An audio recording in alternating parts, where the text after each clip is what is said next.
അസ്സലാമു അലൈക്കും വറഹ്മത്തുള്ളാഹി വബറകാതുഹു. ആരും കേട്ടിട്ടില്ല, മടക്കണില്ലല്ലോ. അസ്സലാമു അലൈക്കും.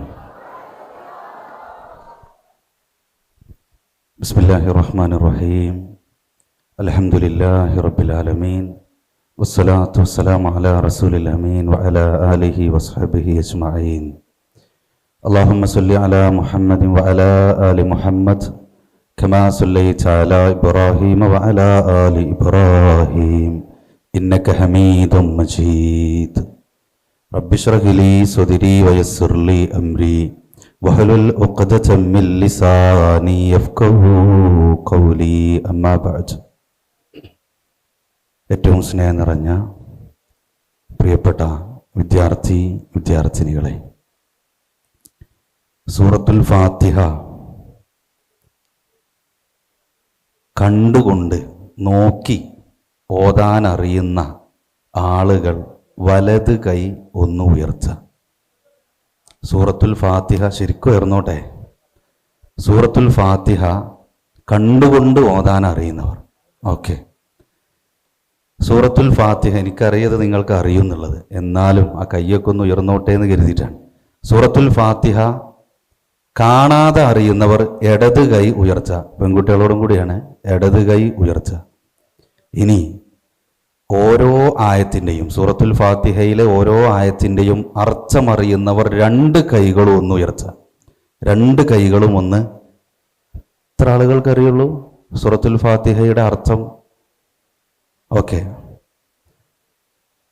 പ്രിയപ്പെട്ടവരെ, ആദം അലൈഹിസ്സലാത്തു വസ്സലാം ഈ ലോകത്തെ ഒന്നാമത്തെ മനുഷ്യനായി ഭൂമിയിലേക്ക് വരുന്നു.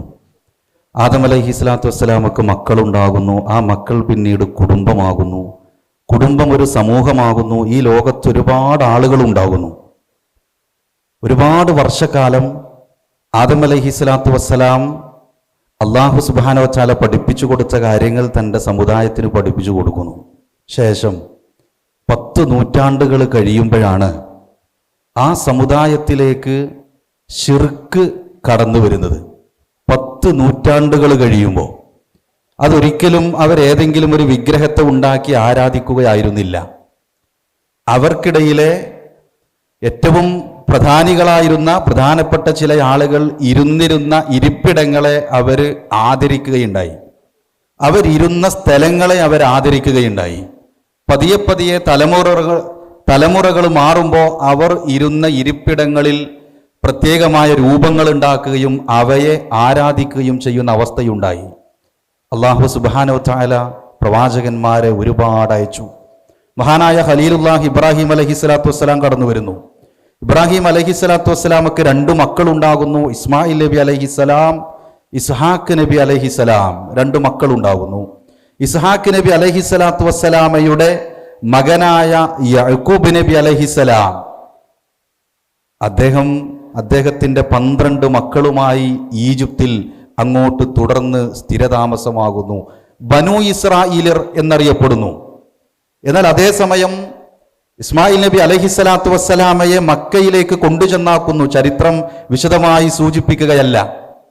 നമുക്കറിയാം സംസം ഉണ്ടാകുന്നതിൻ്റെ പിന്നിലെ ചരിത്രം.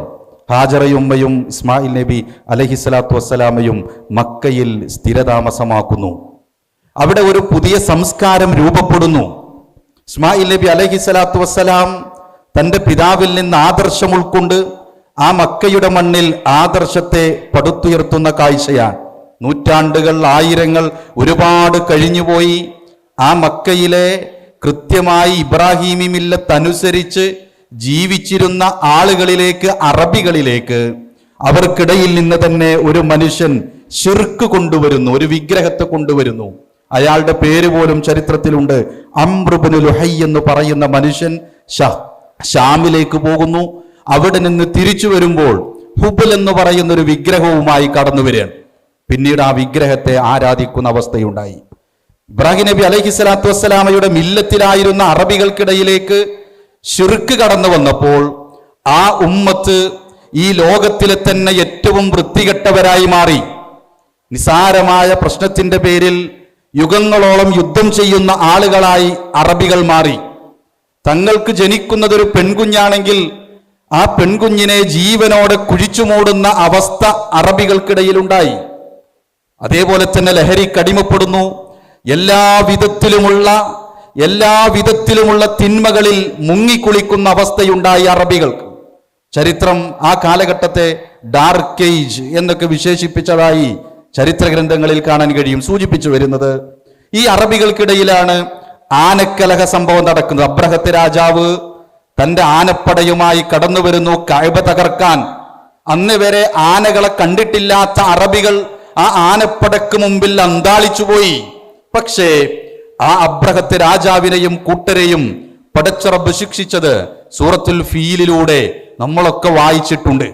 ഈ ആനക്കലഹ സംഭവം കഴിഞ്ഞ് 2 വർഷത്തിനിടയിൽ ഖുറൈശികളിലെ അബ്ദുള്ള ആമിന ദമ്പതിമാർക്ക് ഒരു മകനുണ്ടാകുന്നു. മുഹമ്മദ് എന്ന് ആ കുഞ്ഞിന് നാമകരണം ചെയ്യുന്നു. വളരെ ചെറുപ്പം മുതലേ സ്വഭാവ മഹിമയുണ്ടായിരുന്ന ഉത്കൃഷ്ട സ്വഭാവത്തിന്റെ ഉടമയായിരുന്നു ഈ മുഹമ്മദ്.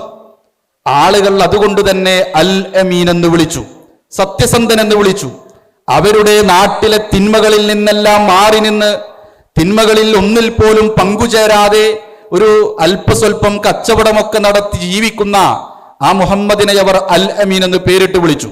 തങ്ങളുടെ വിശ്വസ്ത വസ്തുക്കളെ പോലും ആ അൽ അമീനിന്റെ പക്കൽ അവർ ഏൽപ്പിക്കുകയുണ്ടായി. ഈ അൽ അമീൻ വളർന്ന് തന്റെ 40ാമത്തെ വയസ്സാകുമ്പോഴും ചരിത്രം നമുക്കറിയാം, ഹിറാ ഗുഹയിലേക്ക് കടന്നു ചെന്ന് തന്റെ സമുദായത്തിലെ തിന്മകളെ കുറിച്ച് ആലോചിച്ച് ധ്യാനത്തിലിരിക്കുന്ന മുഹമ്മദിന്റെ അടുക്കലേക്കാണ് ജിബ്രീൽ അലൈഹിസ്സലാത്തു വസ്സലാം കടന്നു വരുന്നത്.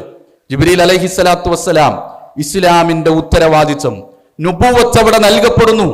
പേടിച്ച 2 ഖദീജ റളിയല്ലാഹു അൻഹയുടെ അടുത്തേക്ക് ഓടി വരുന്ന പ്രവാചകൻ സല്ലല്ലാഹു അലൈഹി വസല്ലം പിന്നീട് ഇസ്ലാമിന്റെ പാതയിലൂടെ തൗഹീദിന്റെ വെളിച്ചത്തിലൂടെ തന്റെ ഉമ്മത്തിനെ ക്ഷണിച്ചുകൊണ്ടേയിരുന്നു. വളരെ അല്പസ്വല്പം ആളുകളെ ഇസ്ലാം സ്വീകരിച്ചുള്ളൂ.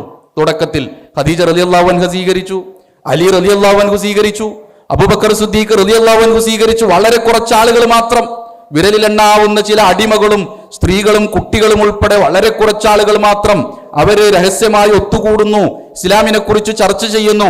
അതിനിടക്കാണ് പ്രവാചകൻ സല്ലല്ലാഹു അലൈഹി വസല്ലം പരസ്യ പ്രബോധനത്തിലേക്ക് വരുന്നു. സൊഫാ കുന്നിന്റെ മുകളിൽ കയറി തന്റെ പ്രിയപ്പെട്ട കുടുംബക്കാരെയും നാട്ടുകാരെയും പ്രവാചകൻ സല്ലല്ലാഹു അലൈഹി വസല്ലം വിളിച്ചുകൂട്ടുന്നുണ്ട്. ചരിത്രത്തിൽ 40ഓ 50ഓ ആളുകൾ അവിടെ അന്ന് ഒരുമിച്ചു കൂടിയെന്ന അൽ അമീൻ വിളിച്ചാൽ അവരെല്ലാവരും വരും. അന്ന് വരാൻ കഴിയാത്തവർ പ്രതിനിധികളെ പറഞ്ഞയച്ചു.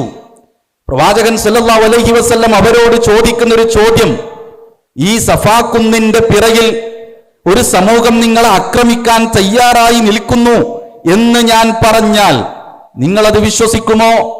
അവിടെ കൂടി ആളുകൾ ഒന്നടങ്കം പറഞ്ഞു, മുഹമ്മദേ, നിന്നിൽ നിന്ന് സത്യമല്ലാതെ ഞങ്ങൾ ഒന്നും കേട്ടിട്ടില്ല. ഈ സഫാ കുന്നെന്ന് പറയുന്നത് വലിയൊരു കുന്നൊന്നുമല്ല. മക്കയിലെ ബാക്കിയുള്ള പർവ്വത നിരകളെ സാമ്യപ്പെടുത്തിയാൽ വളരെ ചെറിയൊരു കുന്നാണ്, ചെറിയൊരു പർവ്വത. അതിന്റെ പിറകിലേക്ക് ആരെങ്കിലും വന്നിട്ടുണ്ടെങ്കിൽ അത് മക്കയിലെ എല്ലാവരും അറിയും.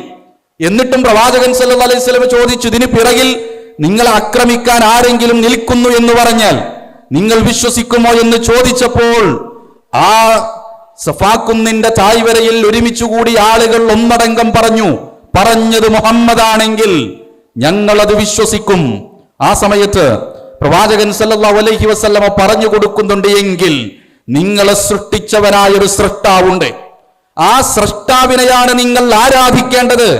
ലാത്തയല്ല, മനാത്തയല്ല, ഉസ്സയല്ല, പടച്ച റബ്ബിനെ നിങ്ങൾ ആരാധിക്കണം എന്ന തൗഹീദിന്റെ സന്ദേശം അവർക്ക് പറഞ്ഞു കൊടുത്തു. അവര് അൽ അമീൻ എന്ന് വിളിച്ച നാവുകൾ സാഹിർ എന്ന് വിളിക്കാൻ തുടങ്ങി. വളരെ സ്നേഹത്തോടുകൂടി സമീപിച്ചിരുന്ന ആളുകൾ വെറുപ്പോടുകൂടി പ്രവാചകൻ സല്ലല്ലാഹു അലൈഹി വസല്ലമയെ നോക്കാൻ തുടങ്ങി. പതിയെ പതിയെ ആളുകൾ പ്രവാചകൻ സല്ലല്ലാഹു അലൈഹി വസല്ലമയിലേക്ക് ആകൃഷ്ടരായി. ഖുറൈശി കൂട്ടങ്ങൾ പാത്തും പതുങ്ങിയും രാത്രിയിലും വിശുദ്ധ ഖുർആനിന്റെ പാരായണങ്ങൾ കേൾക്കാൻ സ്വഹാബാക്കളുടെ വീടിന്റെ പിറകിൽ പാത്തും പതുങ്ങിയും പോയി നിന്നുവെന്ന ചരിത്രം നമ്മൾ കേട്ടിട്ടുണ്ട്. അവസാനം അവർക്ക് മനസ്സിലായി, മുഹമ്മദിനെ എങ്ങനെ വിട്ടാ പറ്റൂല. ഒരുപാട് ആളുകൾ ഈ പുതിയ മതത്തിലേക്ക് വരുന്നുണ്ട്. അങ്ങനെ അവരൊരു തന്ത്രം പ്രയോഗിക്കുന്നു. വലീദ് ബിൻ മുഗീറ അടക്കമുള്ള ഖുറൈശികളുടെ നേതൃത്വത്തിലെ ആളുകൾ വന്ന് പ്രവാചകൻ സല്ലല്ലാഹു അലൈഹി വസല്ലമയോട് പറഞ്ഞു, മുഹമ്മദേ, ഞങ്ങൾ നിന്റെ മതത്തെ സ്വീകരിച്ചു കൊള്ളാം, പക്ഷെ ഒരു കണ്ടീഷൻ ഉണ്ട്. നീ ഞങ്ങളുടെ ദൈവങ്ങളെയും ഞങ്ങളുടെ ലാത്തയെയും മനാത്തയെയും ഹുബലിനെയും നീയും പരിഗണിക്കണം. എങ്കിൽ നീ പറയുന്നതിൽ വല്ല കാര്യവുമുണ്ടെങ്കിൽ, നീ പറയുന്ന റബ്ബിൽ നിന്ന് വല്ല നന്മയും കിട്ടുമെങ്കിൽ അത് ഞങ്ങൾക്ക് കിട്ടും. ഞങ്ങളുടെ വിഗ്രഹങ്ങളെ പ്രാർത്ഥിക്കുന്നതിൽ വല്ല നന്മയുമുണ്ടെങ്കിൽ മുഹമ്മദേ, അത് നിനക്കും കിട്ടുമെന്ന് പ്രവാചകൻ സല്ലല്ലാഹു അലൈഹി വസല്ലമയോട് പറയാൻ പ്രവാചകൻ സല്ലല്ലാഹു അലൈഹി വസല്ലം പറഞ്ഞു, മആദല്ലാഹ് അൻ ഉശ്രിക ബിഹി ഗൈർ, അല്ലാഹുവല്ലാത്ത മറ്റൊരാരാധനിലേക്ക് ആ അല്ലാഹുവിൽ പങ്കു ചേർക്കാൻ എന്നോട് പറയുകയാണോ? ആ സമയത്താണ് വിശുദ്ധ ഖുർആനിന്റെ ആയത്തുകൾ ഇറങ്ങുന്നത്. ഖുൽ യാ അയ്യുഹൽ കാഫിറൂൻ, ഒരു സൂറത്ത് തന്നെ ഇറങ്ങി. ഖുൽ യാ അയ്യുഹൽ കാഫിറൂൻ ലാ അഅ്ബുദു മാ തഅ്ബുദൂൻ എന്ന് തുടങ്ങുന്ന വിശുദ്ധ ഖുർആനിലെ സൂറത്തുൽ കാഫിറൂൻ അവതീർണമായി. പ്രവാചകൻ സല്ലല്ലാഹു അലൈഹി വസല്ലം ഖുറൈശി കൂട്ടങ്ങളുടെ നടുവിൽ ചെന്ന്, അവരുടെ മുന്നിൽ ചെന്ന് വിശുദ്ധ ഖുർആനിലെ ഈ സൂക്തം പാരായണം ചെയ്തു. എന്താ പറയുന്നത്? നിങ്ങൾ ആരാധിക്കുന്നതിനെ ഞാൻ ആരാധിക്കുന്നില്ല, ഞാൻ ആരാധിക്കുന്നതിന് നിങ്ങളും ആരാധിക്കുന്നില്ല. അവസാനം പറഞ്ഞു വെക്കുന്നത്, ലക്കും ദീനുക്കും വലിയ ദീൻ, എനിക്കെന്റെ മതം, നിങ്ങൾക്ക് നിങ്ങളുടെ മതം. തൗഹീദിൽ ഒരു ഒരു ഒരു ചെറിയ വിട്ടുവീഴ്ചക്കും തയ്യാറല്ല എന്ന് വിശുദ്ധ ഖുർആനിന്റെ പ്രഖ്യാപനമാണത്. ലോകത്തേക്ക് കടന്നു വന്ന മുഴുവൻ പ്രവാചകന്മാരും ഈ ലോകത്തെ മുഴുവൻ ക്ഷണിച്ചത് യഥാർത്ഥമായ തൗഹീദിലേക്കാണ്. വിശുദ്ധ ഖുർആൻ സംസാരിക്കുന്നുണ്ടത്. വമാ അർസൽനാ മിൻ ഖബ്ലിക മിർ റസൂലിൻ ഇല്ലാ നൂഹി ഇലൈഹി അന്നഹു ലാ ഇലാഹ ഇല്ലാ അന ഫഅ്ബുദൂനി, എന്നെ ആരാധിക്കണമെന്ന് പറയാതെ, ലാ ഇലാഹ ഇല്ലല്ലാഹ് പറയാതെ പ്രവാചകരെ, നിനക്ക് മുമ്പ് ഒരു പ്രവാചകനും കഴിഞ്ഞു പോയിട്ടില്ല എന്ന് വിശുദ്ധ ഖുർആൻ ഓർമ്മപ്പെടുത്തി നമുക്ക് കാണാൻ കഴിയും. പ്രിയപ്പെട്ടവരെ, ഈ തൗഹീദ് മരണം വരെ നെഞ്ചോട് ചേർക്കാൻ കഴിയണം. എന്താ തൗഹീദ് എന്ന് പറഞ്ഞാൽ? നമ്മളൊക്കെ മദ്രസയിൽ 1-ാം ക്ലാസ് മുതൽ കേൾക്കാൻ തുടങ്ങിയതല്ലേ തൗഹീദ്? ഇപ്പോഴും കേട്ടുകൊണ്ടിരിക്കുന്നു. എന്താണ് യഥാർത്ഥത്തിൽ തൗഹീദ് എന്ന് പറഞ്ഞാൽ? വഹദ അഫ്റദ എന്ന വാക്കിലാണ് ഏകനാക്കുക, ഏകനാക്കുക, അല്ലാഹുവിനെ മാത്രം, അല്ലാഹുവിനെ ഏകനാക്കുക എന്നതാണ് തൗഹീദ്. അല്ലാഹുവിനെ ഏകനാക്കണം 3 കാര്യങ്ങളിൽ. തുടക്കത്തിൽ ഞാൻ ചോദിച്ചില്ലേ, സൂറത്തുൽ ഫാത്തിഹ എല്ലാവർക്കും അറിയില്ലേ എന്ന്? ആ സൂറത്തുൽ ഫാത്തിഹയിലുണ്ട്. തൗഹീദിനെ 3 തരം തിരിച്ചു. സൂറത്തുൽ ഫാത്തിഹ അറിയുന്ന എല്ലാവർക്കും ആ 3 ഇനങ്ങളെയും തിരിച്ചറിയേണ്ടതുണ്ട്. അതിലൊന്നാമത്തത് തൗഹീദുർ റുബൂബിയ്യ. റബ്ബ് അല്ലാഹുവാണ്. ഈ ലോകത്തെ സൃഷ്ടിച്ചവൻ, ഈ ലോകത്തെ പരിപാലിക്കുന്നവൻ, ഇവിടെ സംവിധാനങ്ങൾ ഒരുക്കിയവൻ അത് റബ്ബാണ്. ആ വിശ്വാസമാണ് തൗഹീദുർ റുബൂബിയ്യ. അത് സൂറത്തുൽ ഫാത്തിഹയിലുണ്ട്. അൽഹംദു ലില്ലാഹി റബ്ബിൽ ആലമീൻ, സർവലോക രക്ഷിതാവായ അല്ലാഹുവിനാകുന്നു സർവസ്തുതിയും. തൗഹീദിന്റെ 2ാമത്തെ ഇനമെന്ന് പറയുന്നത് തൗഹീദുൽ ഉലൂഹിയ്യ. അല്ലാഹുവാണ് ഇലാഹ്. നമസ്കരിക്കുന്നത് അല്ലാഹുവിന് വേണ്ടിയിട്ടാണ്. സുജൂദ് ചെയ്യുന്നത് റബ്ബിന്റെ മുമ്പിലാണ്, മക്ബറകളിലല്ല, ജാറങ്ങളിലല്ല. ആ സുജൂദ് ചെയ്യുന്നത് റബ്ബിന് വേണ്ടിയിട്ടാണ്. നേർച്ച വഴിപാടുകൾ നടത്തുന്നത് റബ്ബിന് വേണ്ടിയാ, അതല്ലാതെ ബദരീങ്ങൾക്ക് വേണ്ടിയല്ല. പ്രാർത്ഥിക്കുന്നത് റബ്ബിനോടാണ്. ആ പ്രഖ്യാപനമാണ് തൗഹീദുൽ ഉലൂഹിയ്യ. സൂറത്തുൽ ഫാത്തിഹയിൽ അതുണ്ട്. ഇയ്യാക നഅ്ബുദു വ ഇയ്യാക നസ്തഈൻ, നിന്നെ മാത്രം ഞങ്ങൾ പ്രാർത്ഥിക്കുന്നു, നിന്നോട് മാത്രം സഹായം ചോദിക്കുന്നു എന്ന പ്രഖ്യാപനം. അതേപോലെ തന്നെ തൗഹീദിന്റെ 3ാമത്തെ ഇനമേതെന്നറിയുമോ? അത് തൗഹീദു അസ്മാഉ വസിഫാത്താണ്. അല്ലാഹുവിന് മാത്രം ചില ഗുണവിശേഷണങ്ങളുണ്ട്. ഞാൻ ഇവിടെ നിന്ന് നോക്കുമ്പോ നിങ്ങളെ കാണുന്നു, നിങ്ങൾ എന്നെ നോക്കുമ്പോൾ എന്നെ കാണുന്നു. എന്റെ ഈ ചുമരിന് പിറകിൽ എന്തെന്ന് നിങ്ങൾക്കറിയില്ല, നിങ്ങളുടെ പിറകിലെ ചുമരിനപ്പുറത്തെന്ത് എന്ന് എനിക്കും അറിയില്ല. പക്ഷേ അല്ലാഹുവിന്റെ കാഴ്ച ഇങ്ങനെയല്ല. അല്ലാഹുവിന്റെ അറിവ് നമ്മുടെ അറിവ് പോലെയല്ല, നമ്മുടെ കാരുണ്യം പോലെയല്ല. പടച്ച റബ്ബിന്റെ കാരുണ്യം. സൂറത്തുൽ ഫാത്തിഹയിൽ അതുണ്ട്. അർ-റഹ്മാനിർ റഹീം, പരമകാരുണികൻ, കരുണാനിധി.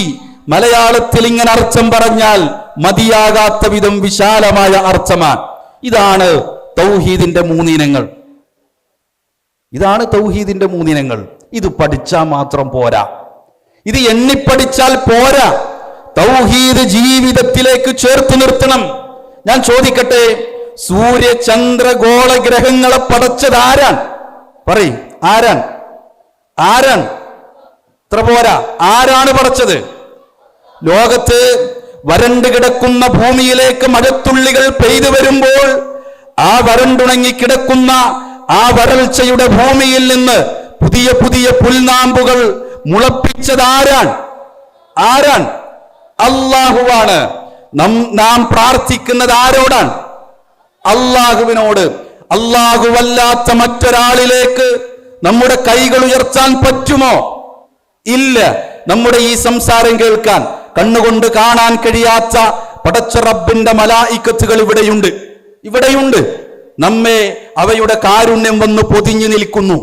ഒരാള് പറയാ, എനിക്ക് സ്വർഗ്ഗം തരണേ മലക്കേ എന്ന് പറയാൻ പറ്റുമോ? പറ്റുമോ? ഇല്ല.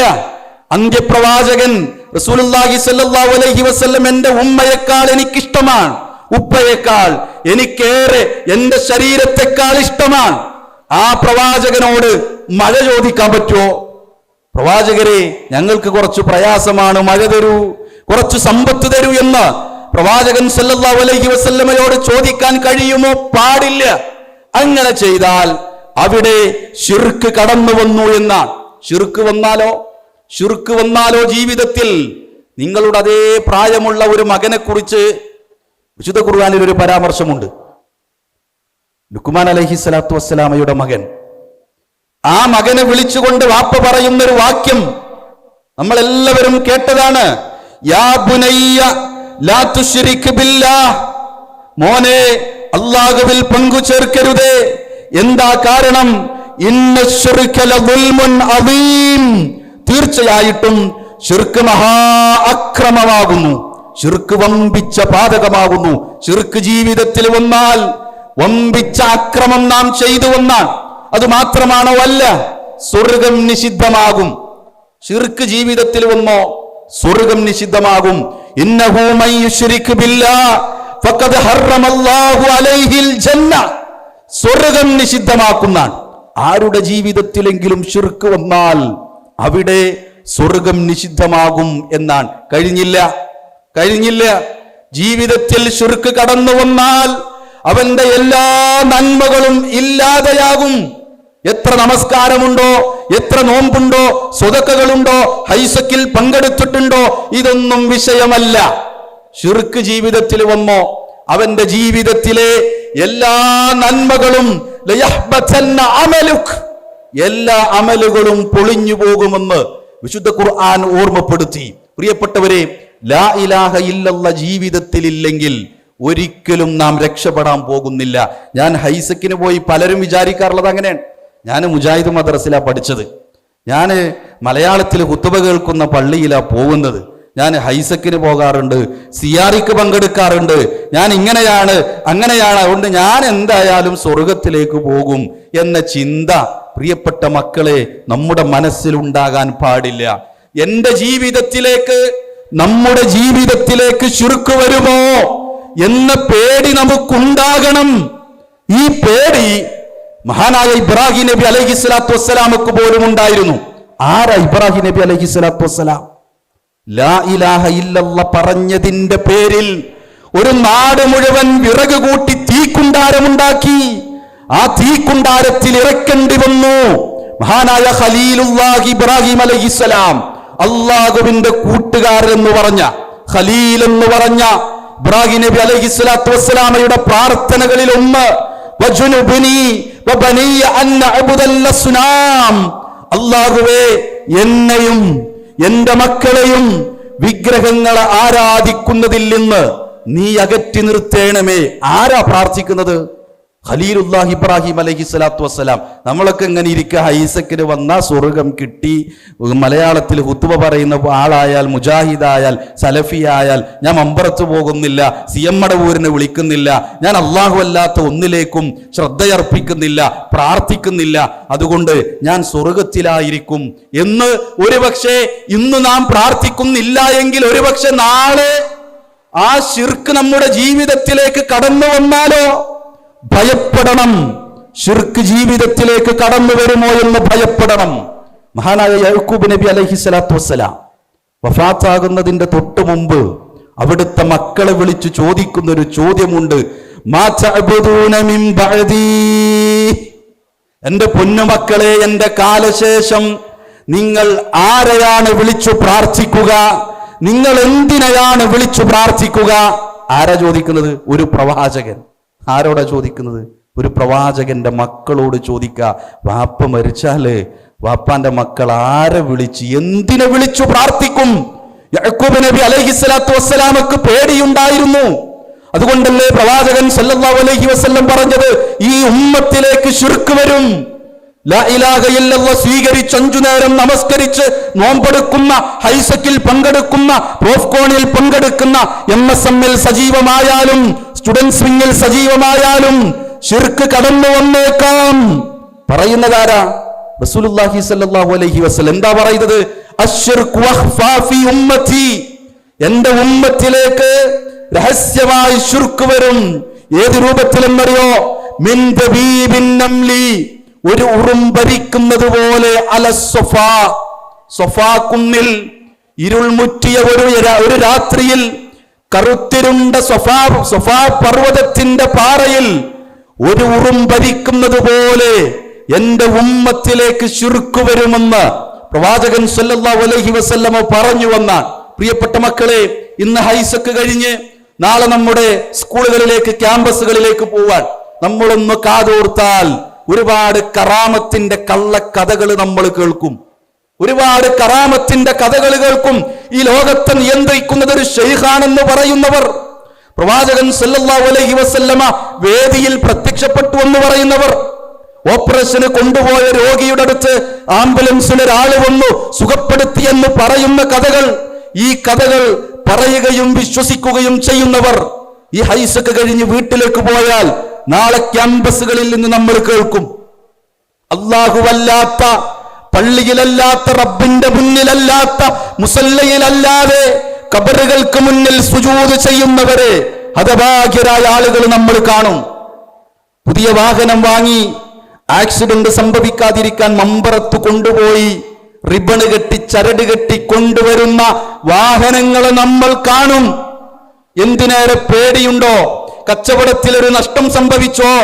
അതല്ല ആരെങ്കിലും മരിച്ചുവോ, രോഗമുണ്ടോ എങ്കിൽ മന്ത്രി ചൂതണം, അത്തരം വെള്ളം കുടിക്കണമെന്ന് പറഞ്ഞ് ചരട് കെട്ടുന്ന അത്തരം കേന്ദ്രങ്ങൾ പ്രിയപ്പെട്ട മക്കളെ നമ്മുടെ കാണുന്ന അവസ്ഥയുണ്ടാകും. ഞാൻ അവസാനിപ്പിക്കുന്നതിന് മുമ്പ് MSMന്റെ മക്കളെ, സ്റ്റുഡൻസ് വിങ്ങിന്റെ മക്കളെ, നമ്മുടെ ഉത്തരവാദിത്വം വലുതാ. നമ്മുടെ ഉത്തരവാദിത്വം വലുതാണ്. ഒളിച്ചോടാൻ പാടില്ല ക്യാമ്പസിൽ നിന്ന്. ഞാൻ ലാ ഇലാഹ ഇല്ലല്ലാഹ് മനസ്സിൽ പ്രഖ്യാപിച്ചവനാണ്, ഞാനൊരു മുജാഹിദാണെന്ന് പറയാൻ ക്യാമ്പസുകളിൽ മടിയുണ്ടാകാൻ പാടില്ല. ചിലപ്പോ ഫ്രണ്ട് സർക്കിളിൽ നിന്ന് കൂട്ടുകാര് ചിലപ്പോ പുറത്താക്കും. അവര് ടൂറിന് പോകുമ്പോ നമ്മളെ വിളിക്കൂല, സലാം പറഞ്ഞാൽ ചിലപ്പോ മടക്കൂല. മുജാഹിദാണെന്ന് പറഞ്ഞാൽ പ്രയാസം നേരിടേണ്ടി വരും. ലാ ഇലാഹ ഇല്ലല്ലാഹിലാണെന്ന് പറഞ്ഞാൽ ഒരുപക്ഷെ കൂട്ടുകാർ ഒരുമിച്ച് ചേർന്ന് കളിയാക്കും. ആ കാരണത്താൽ വെള്ളിയാഴ്ച ദിവസം മലയാളത്തിൽ ഹുതുബ പറയുന്ന പള്ളി ഉണ്ടായിട്ടും ആ പള്ളിയിലേക്ക് പോകാതെ കൂട്ടുകാരെ തൃപ്തിപ്പെടുത്താൻ ദൂരേക്ക് നടന്നു പോകുന്നവരുണ്ട്. MSMകാരിൽ അതുണ്ടാകാൻ പാടില്ല. പള്ളിയിൽ പോകുന്ന ആളാണെന്ന് പറഞ്ഞാൽ കൂട്ടുകാരികൾ കളിയാക്കുമെന്ന് കരുതി തൊട്ടടുത്ത് പള്ളിയുണ്ടായിട്ടും പള്ളിയിൽ പോയി നമസ്കരിക്കാതെ നമസ്കാരം ഉപേക്ഷിക്കുന്ന പെൺകുട്ടികളിൽ സ്റ്റുഡൻസ് വിങ്ങിന്റെ മക്കൾ ഉണ്ടാകാൻ പാടില്ല. പ്രിയപ്പെട്ടവരെ, പ്രയാസങ്ങൾ ഉണ്ടാകും. അയൽവാസികൾ പോലും ഒരുപക്ഷെ നമ്മെ പരിഗണിക്കാതിരുന്നേക്കാം. ഈ ലോകത്ത് തൗഹീദ് പറഞ്ഞവർക്കെല്ലാം ഈ പ്രയാസങ്ങൾ നേരിടേണ്ടി വന്നിട്ടുണ്ട്. പ്രവാചകൻ സല്ലല്ലാഹു അലൈഹി വസല്ലമയുടെ ജീവിതത്തിൽ നമുക്ക് കാണാൻ കഴിയുന്ന എത്ര അനുഭവങ്ങളാണ്. അതുകൊണ്ടാണ് അബൂ ദർദാ റളിയല്ലാഹു അൻഹു പറയുന്നൊരു വാക്യമുണ്ട്. എന്തെന്നറിയോ? എന്നോടെന്റെ ഹബീബ് പറഞ്ഞു, എന്നോടെന്റെ പ്രവാചകൻ പറഞ്ഞതെന്താ? ലാ തുശ്രിക് ബില്ലാഹി ശൈആ, നീ ഒരിക്കലും ഒരു വിഷയത്തിലും അല്ലാഹുവിൽ പങ്കു ചേർക്കരുതേ. ചേർത്തു പറഞ്ഞതെന്തെന്നറിയോ? വഇൻ ഖുത്തിഅത, നീ കഷ്ണമാക്കി നിന്റെ കൈകാലുകൾ വേർപ്പെടുത്തിയാലും ശരി, ഹുർരിക്ത, നിന്നെ തീ ചൂളയിലിട്ട് കരിച്ചു കളഞ്ഞാലും ശരി, ലാ തുശ്രിക് ബില്ലാഹി ശൈആ, കൂട്ടുകാർക്ക് മുമ്പിൽ അടിയറ വെക്കാനുള്ളതല്ല തൗഹീദ്, കുടുംബക്കാർക്ക് മുന്നിൽ അടിയറവ് വെക്കാനുള്ളതല്ല തൗഹീദ്. ആ തൗഹീദിനെ നെഞ്ചോട് ചേർക്കാൻ പ്രിയപ്പെട്ടവരെ കഴിയണം. ബിലാൽ ഇബ്നു റബാഹ റളിയല്ലാഹു അൻഹുവിന്റെ ചരിത്രം അറിയില്ലേ? മണലിൽ മലർത്തിക്കിടത്തി ശരീരത്തിൽ കല്ല് വെച്ച് ചുട്ടുപൊള്ളുന്ന മണലിലൂടെ വലിക്കുന്ന ആളുകൾ പറഞ്ഞു, ലാത്ത എന്ന് പറയൂ ബിലാലെ, വിട്ടേക്കാം. മനാത്ത എന്ന് പറയൂ ബിലാലെ, കല്ല് മാറ്റിയേക്കാം. പക്ഷേ അഹദെന്ന് മാത്രം പറഞ്ഞ ബിലാൽ ഇബ്നു റബാഹ റളിയല്ലാഹു അൻഹു, സുമയ്യ റളിയല്ലാഹു അൻഹ ഈ ലോകത്തെ ഇസ്ലാമിൽ ആദ്യത്തെ രക്തസാക്ഷിയാണ്. അവിടെ മനാത്ത എന്ന് പറഞ്ഞിരുന്നെങ്കിൽ, ഉസ്സ എന്ന് പറഞ്ഞിരുന്നെങ്കിൽ, ആ രക്തസാക്ഷിത്വം വഹിക്കാതെ അവരുടെ മർമ്മഭാഗത്തേക്ക് അടിവയറിലേക്ക് ചുട്ടുപഴുത്ത കമ്പി കുത്തിക്കയറ്റിയെന്നാണ്. അവിടെ ലാത്ത എന്നൊരു വാക്ക് പറഞ്ഞിരുന്നെങ്കിൽ ആ അപകടമില്ലാതെ പ്രയാസമില്ലാതെ രക്ഷപ്പെടുമായിരുന്നു. പക്ഷേ അവിടെ തൗഹീദിൽ ഒരു വിട്ടുവീഴ്ചക്കും സ്വഹാബാക്കൾ തയ്യാറായിട്ടില്ല. ഈ ലോകത്ത് കടന്നു വന്ന പ്രവാചകന്മാരാരും തയ്യാറായിട്ടില്ല. നമ്മളും തയ്യാറാകാൻ പാടില്ല. ഇന്ന് ക്യാമ്പസുകളിൽ ഒരു ട്രെൻഡ് എന്തെന്നറിയോ? മതങ്ങളൊന്നും വേണ്ട. എന്ത് മത, എന്ത് ദീന, എന്ത് ഇസ്ലാം, മതം വേണ്ട, നന്നായാ മതി, എങ്കിൽ സ്വർഗം ലഭിക്കും. ഗാന്ധിജി സ്വർഗത്തിലാണ്, ഇന്നയാള് സ്വർഗത്തിലാണ്, അതിന് പ്രത്യേകിച്ചൊരു മതമൊന്നും വേണ്ട എന്ന് പറയുന്നവരുണ്ട്. പ്രിയപ്പെട്ടവരെ, നമ്മൾ മനസ്സിലാക്കേണ്ടത് ലാ ഇലാഹ ഇല്ലല്ലാഹ് സ്വീകരിക്കാതെ എന്തു ചെയ്തിട്ടും ഒരു ഫലവുമില്ല എന്നാണ്. ഒരാള് സ്വർഗത്തിലാണെന്ന് പറയാൻ നമുക്ക് അവകാശമില്ല, ഒരാള് നരകത്തിലാണെന്ന് പറയാൻ നമുക്ക് കഴിയില്ല. അത് അല്ലാഹുവിന്റെ പക്കലുള്ള അറിവാണ്. നന്മകൾ ചെയ്തവരും മുഫിലിസുകളായി പാപ്പരായി പരലോകത്ത് നരകത്തിലേക്ക് വലിച്ചെറിയുന്നവരുണ്ട്. തിന്മകൾ ചെയ്തവർക്കും പടച്ചറബ് കാരുണ്യം കൊണ്ട് പുറത്തു കൊടുക്കുന്നവരുണ്ട്. ഹദീസുകളിൽ നിന്ന് നമ്മൾ മനസ്സിലാക്കിയതാണ്. പ്രിയപ്പെട്ടവരെ, AC എയർ കണ്ടീഷൻ ചെയ്ത ഹാളിൽ തൗഹീദിനെ കുറിച്ച് നാം ഇവിടെ സംസാരിക്കുന്നു. ഇവിടെ നാം ഭയപ്പെടുന്നില്ല. ഈ തൗഹീദിന്റെ സംസാരത്തെ കളങ്കപ്പെടുത്താൻ ഈ വാതിലുകൾ ചവിട്ടി തുറന്ന് ആരെങ്കിലും വരുമെന്ന പേടി ഇന്ന് നമുക്കില്ല. ആരെങ്കിലും ചീമുട്ട കൊണ്ടെറിയുമെന്ന പേടി നമുക്കില്ല. നമ്മെ തല്ലി ആട്ടിയോടിക്കുമെന്ന പേടി നമുക്കില്ല. പക്ഷേ ഈ കേരളക്കരയിൽ പല സാഹചര്യങ്ങളും കഴിഞ്ഞു പോയിട്ടുണ്ട്. ലാ ഇലാഹ ഇല്ലല്ലാഹ്ക്ക് വേണ്ടി സംസാരിച്ചതിന്റെ പേരിൽ ഒരുപാട് പ്രയാസം അനുഭവിച്ചവരുണ്ട്. നമുക്കറിയാലോ ഉമർ മൗലവിയുടെ ചരിത്രം. ഒരു വേദിയിൽ ഇതുപോലെ തൗഹീദ് പറഞ്ഞതിന്റെ പേരിൽ ആളുകൾ അപായപ്പെടുത്താൻ ശ്രമം നടത്തി. തിരുവനന്തപുരത്ത് 22 കിലോമീറ്റർ രാത്രി ഓടിയ ഉമർ മൗലവിയുടെ ചരിത്രം. എന്നിട്ട് ബസ് കയറി കടന്നു വന്നത് എങ്ങോട്ടാ? തിരൂരങ്ങാടി KM മൗലവിയുടെ അടുത്ത് വന്ന് കെട്ടിപ്പിടിച്ചു കരയുന്ന ഉമർ മൗലവിയുടെ ചരിത്രം നമുക്ക് ഓർമ്മകളുടെ തീരത്തെന്ന് അദ്ദേഹത്തിന്റെ ഗ്രന്ഥത്തിൽ നിന്ന് വായിച്ചെടുക്കാൻ കഴിയും. നമ്മൾ എന്ത് പ്രയാസം അനുഭവിച്ചത്, എന്ത് പ്രയാസമാണ് നമ്മൾ അനുഭവിച്ചത്. ലാ ഇലാഹ ഇല്ലല്ലാഹ്ക്ക് വേണ്ടി ഒരു പ്രയാസവും അനുഭവിച്ചില്ല. പക്ഷേ ആ ലാ ഇലാഹ ഇല്ലല്ലാഹ്ക്ക് വേണ്ടി പോരാടാൻ, അതിന്റെ ആളുകളാകാൻ പ്രിയപ്പെട്ട മക്കളെ നമുക്ക് സാധിക്കേണ്ടതുണ്ട്. അതുകൊണ്ട് ഞാൻ അവസാനിപ്പിക്കുകയാണ്. ലാ ഇലാഹ ഇല്ലല്ലാഹ് ജീവിതത്തിൽ മുറുകെ പിടിച്ചാലേ രക്ഷയുള്ളൂ. ജീവിതത്തിൽ ചേർത്ത് നിർത്തിയാലേ രക്ഷയുള്ളൂ. ലാ ഇലാഹ ഇല്ലല്ലാഹയിൽ നിന്ന് തെറ്റിപ്പോയാൽ അവന്റെ സങ്കേതം നരകമായിരിക്കും. പ്രവാചകൻ സല്ലല്ലാഹു അലൈഹി വസല്ലം പഠിപ്പിച്ചു തന്നു വിശുദ്ധ ഖുർആനിലൂടെ. ഇന്നല്ലദീന ഖാലൂ, പറയുന്ന ചില ആളുകൾ എന്താണ് അവർ പറയുന്നത്? റബ്ബുനല്ലാഹ്, ഞങ്ങളുടെ റബ്ബ് അല്ലാഹുവാണ്, ഞങ്ങളുടെ റബ്ബ് അല്ലാഹുവാണ്. സുമ്മസ്തഖാമു, എന്നിട്ടതിൽ ഉറച്ചു നിന്നാൽ ഫലാ ഖൗഫുൻ അലൈഹിം, അവർക്ക് ഭയപ്പെടേണ്ടതില്ല, അവർക്കാരെയും പേടിക്കേണ്ടതില്ല. വലാ ഹും യഹ്സനൂൻ, അവരൊരിക്കലും ദുഃഖിക്കേണ്ടി വരില്ല എന്ന് വിശുദ്ധ ഖുർആൻ. പ്രിയപ്പെട്ട മക്കളെ, എന്തു പ്രതിസന്ധി വന്നാലും, ഫ്രണ്ട് സർക്കിളിൽ നിന്ന് വലിച്ചെറിയുമെന്ന് പറഞ്ഞാലും, വീട്ടിലേക്ക് കയറ്റില്ലെന്ന് പറഞ്ഞാലും, കൂട്ടുകാർ കൂടെ കൂട്ടില്ലെന്ന് പറഞ്ഞാലും, ടൂറിന് കൂട്ടില്ലെന്ന് പറഞ്ഞാലും, ഒറ്റപ്പെടുത്തിയാലും കഷ്ടപ്പെടുത്തിയാലും ലാ ഇലാഹ ഇല്ലല്ലയിൽ അടിയുറച്ചു നിൽക്കാൻ MSMന്റെ മക്കളെ, സ്റ്റുഡൻസ് വിങ്ങിന്റെ മക്കളെ, നമുക്ക് സാധിക്കണം. ഈ ഹൈസക്ക് നമ്മോട് ആവർത്തിച്ചുണർത്തുന്ന വിഷയം അതാണ്. അതേപോലെ ആത്മാർത്ഥമായ പ്രാർത്ഥനയുണ്ടാകണം. ഞാൻ അവസാനിക്കുമ്പോ, ഈ ഒരു സംസാരത്തെ അവസാനിപ്പിക്കുമ്പോ ഒരു പ്രാർത്ഥന പഠിപ്പിച്ചു തരികയാണ്. വളരെ ചെറിയൊരു പ്രാർത്ഥനയാണ്, നമ്മുടെ ജീവിതത്തിന്റെ ഭാഗമാക്കണം. അല്ലാഹുമ്മ ഇന്നി അഊദു ബിക, അല്ലാഹുമ്മ ഇന്നി അഊദു ബിക അൻ ഉശ്രിക ബിക വഅന അഅലം വഅസ്തഗ്ഫിറുക ലിമാ ലാ അഅലം. എന്താണ് ആ പ്രാർത്ഥനയുടെ അർത്ഥം? അല്ലാഹുമ്മ ഇന്നി അഊദു ബിക, അല്ലാഹുവേ ഞാൻ നിന്നോട് രക്ഷ ചോദിക്കുന്നു. അൻ ഉശ്രിക ബിക വഅന അഅലം, ഞാൻ അറിഞ്ഞുകൊണ്ട് ശിർക്ക് ചെയ്യുന്നതിൽ നിന്ന് റബ്ബേ ഞാൻ നിന്നോട് രക്ഷ ചോദിക്കുന്നു. വഅസ്തഗ്ഫിറുക, ഞാൻ നിന്നോട് പൊറുക്കലിനെ തേടുന്നു. ലിമാ ലാ അഅലം, ഞാൻ അറിയാതെ വല്ല ശിർക്കും കടന്നുപോയിട്ടുണ്ടെങ്കിൽ, എന്റെ ജീവിതത്തിൽ വന്നിട്ടുണ്ടെങ്കിൽ റബ്ബേ ഞാൻ പൊറുക്കലിനെ തേടുന്നു. പ്രിയപ്പെട്ട മക്കളെ, ഈ പ്രാർത്ഥന എന്റെ കൂടെ നിങ്ങൾ ചൊല്ലണം. അല്ലാഹുമ്മ ഇന്നി, അല്ലാഹുമ്മ ഇന്നി അഊദു ബിക അൻ ഉശ്രിക ബിക വഅന അഅലം വഅസ്തഗ്ഫിറുക ലിമാ ലാ അഅലം. അല്ലാഹു സുബ്ഹാനഹു വ തആല മരണം വരെ ലാ ഇലാഹ ഇല്ലല്ലയിൽ അടിയുറച്ചു നിൽക്കാനും, ആ ലാ ഇലാഹ ഇല്ലല്ലക്ക് വേണ്ടി പോരാടാനും പണിയെടുക്കാനും, മരിക്കുന്ന സമയത്ത് ലാ ഇലാഹ ഇല്ലല്ല ഉച്ചരിച്ചു മരണപ്പെടാനുമുള്ള തൗഫീക്ക് നൽകി നമ്മെ ഏവരെയും അനുഗ്രഹിക്കുമാറാവട്ടെ. വസല്ലല്ലാഹു അലാ നബീന മുഹമ്മദ് വആലിഹി വസല്ലം. അസ്സലാമു അലൈക്കും വറഹ്മത്തുള്ളാഹി വബറകാതുഹു.